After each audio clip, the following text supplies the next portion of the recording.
नमस्कार, मैं हूं आपके साथ सरगम पंत और टीवी9 भारतवर्ष के डिजिटल प्लेटफॉर्म पे आप सभी का बहुत बहुत स्वागत है। तो इस लॉकडाउन के दौरान महाभारत और रामायण को आप सभी ने खूब ज़्यादा प्यार दिया और उत्तर रामायण के बाद अब रामानंद सागर का मशहूर धारावाहिक जो कि 1993 से 1996 के बीच में प्रसारित किया गया था, यानी श्री कृष्णा, बहुत ज़्यादा लोकप्रिय हुआ। उसका एक बार फिर से प्रसारण होगा उत्तर रामायण की जगह, क्योंकि उसकी समाप्ति हो चुकी है। तो ऐसे में आप सभी को याद होगा, अगर आप सभी उसी जनरेशन के रहे होंगे, कि क्या लोकप्रियता थी इस सीरियल की। इस सीरियल में जो श्री कृष्ण का किरदार निभा रहे थे, उनका नाम था सर्वदमन डी बैनर्जी।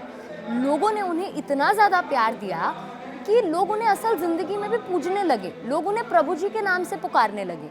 कई लोग तो आज भी कहते हैं कि जब वो अपनी आंखें बंद करते हैं और श्री कृष्ण का चिंतन करते हैं तो उनकी आंखों के सामने श्री कृष्ण सीरियल के कृष्णा यानी सर्वदमन डी बैनर्जी का ही चेहरा सामने आता है। उनकी वो मनमोहक सा उनका चेहरा, उनकी वो खूबसूरत सी जो स्माइल थी, मुस्कुराहट थी, शायद कोई भी भुला नहीं सकता है। तो आज के दिन मुझे लगता है कि एक बार फिर से उसका प्रसारण शुरू हो गया है। ऐसे में मैं आपको बताती हूँ कि आजकल वो कहाँ हैं और उनके बारे में कुछ अनसुनी अनकही बातें। तो उनका जन्म 14 मार्च 1965 में हुआ था उन्नाव में। कानपुर से उन्होंने अपनी स्कूलिंग करी, उसके बाद FTI पुणे से उन्होंने अपनी ग्रेजुएशन करी। वो बताते हैं कि उन्हें बचपन से ही एक्टर बनना था। स्कूल के दौरान उन्होंने अपने दोस्तों के साथ मिलकर एक फिल्म बनाई, 8 mm की वो फिल्म थी, उसका नाम था साइलेंट शाउट्स।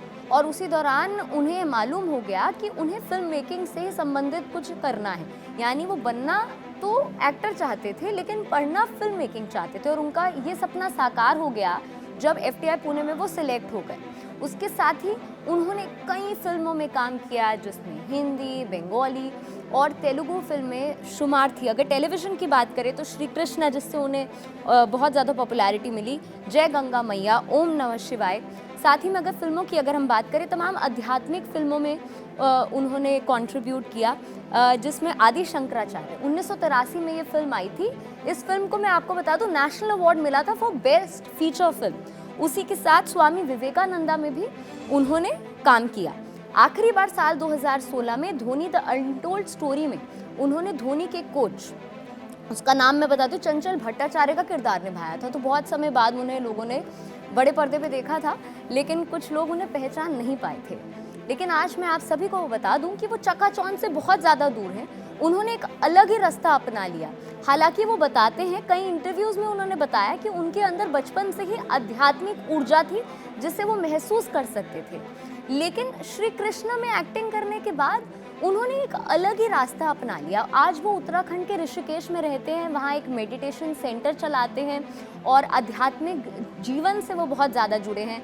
उनका वहाँ पे एक NGO भी है, उसका नाम है विंग्स। उसमें वो करीब 200 झुग्गी झोपड़ी के बच्चों को पढ़ाते हैं, उनको अपने पैरों पे खड़ा करते हैं।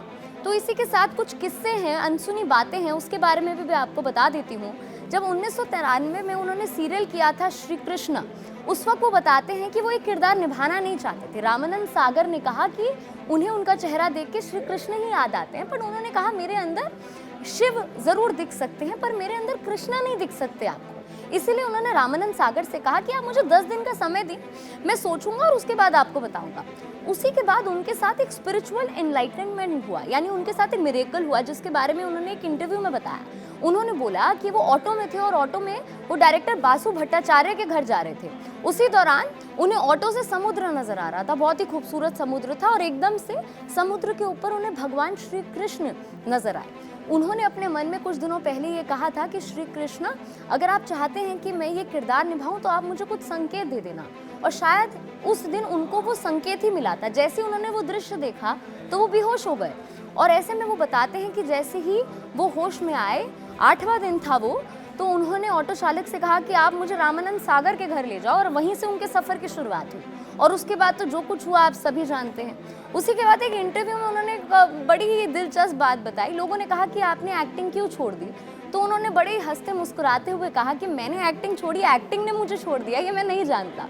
जब उन्होंने साल 1993 से 1996 के बीच में श्री कृष्ण में कृष्ण का किरदार निभाया, तो सभी ने उन्हें प्यार दिया, पर उन्होंने बताया कि उसमें चकाचौंध जैसा कुछ नहीं था, बल्कि चकाचौंध तो लोगों की आंखों में है। उन्होंने ये बताया कि आंखों पे इतनी लाइट पड़ती थी, साथ ही में उनके पास अपने लिए टाइम नहीं था।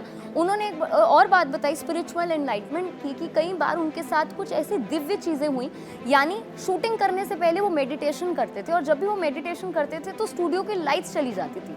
उन्होंने बताया कि हर जगह की लाइट तो होती थी, बट स्टूडियो की लाइट चली जाती थी और लाइट तब वापस आती थी जब वो मेडिटेशन पूरी कर चुके होते थे। तो इसी के साथ उन्हें इस बात का आभास हो गया था कि वो स्पिरिचुअलिटी के हमेशा नज़दीक रहें, और शायद यही कारण था कि आज वो पूरी दुनिया से दूर एक बड़ा ही साधारण स्पिरिचुअल जीवन निभा रहे हैं। ऐसे में मैं जानती हूँ कि आप सभी के भी बहुत ज़्यादा फेवरेट रहे होंगे सर्वदमन डी बैनर्जी, और एक बार फिर से जब उसका पुनः प्रसारण हो रहा है, ऐसे में आपको क्या कुछ लग रहा है, आपके मन में क्या कुछ चल रहा है, कितना पसंद किया आपने उन्हें श्री कृष्ण के किरदार में, कमेंट सेक्शन में हमें ज़रूर बताएं। साथ ही इस तरीके की तमाम दिलचस्प बातें और वीडियोस के लिए सब्सक्राइब कीजिए हमारा डिजिटल